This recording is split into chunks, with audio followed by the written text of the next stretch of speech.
नमस्कार मैत्रिणींनो, आज आपण कैऱ्याचं लोणचं करणार आहोत. हे पहा, हे 2 कैऱ्या आहेत माझ्याकडं. याचं आपण लोणचं करूया आज. झटपट असं लोणचं आहे आणि खायला पण खूप छान लागते.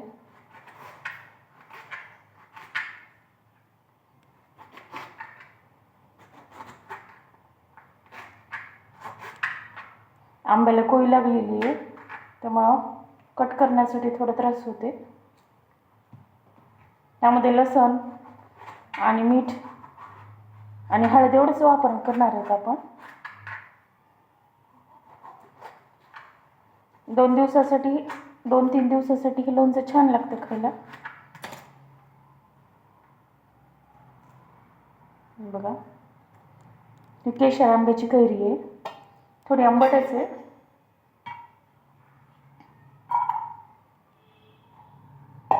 बघा, एक आंबा कट केला, आता मी दुसरा आंबा कट करते.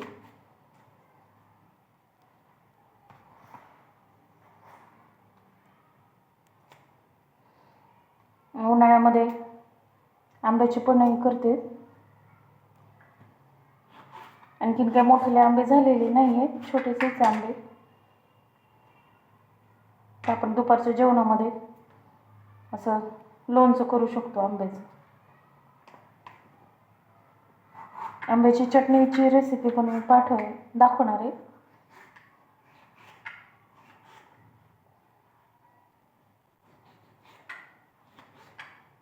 छोट्या फोडी केल्या तर खूप छान लागतात, मोठ्या पण केल्या तरी त्या 1-2 दिवसानंतर छान लागतात. बघा, आता आपण ह्यामध्ये मीठ टाकणार आहे. कैरी थोडी आंबट असली तर थोडं जास्त मीठ टाकायचं.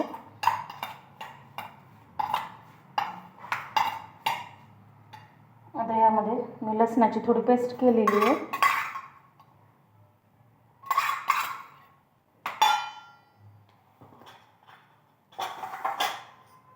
थोडी ह्यामध्ये हळद ॲड करायची आणि थोडंसं तिखट.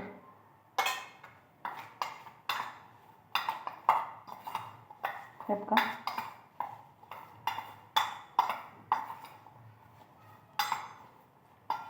सब काही खायला असं अप्रतिम लागते आणि हे बघताच तोंडाला पाणी येते.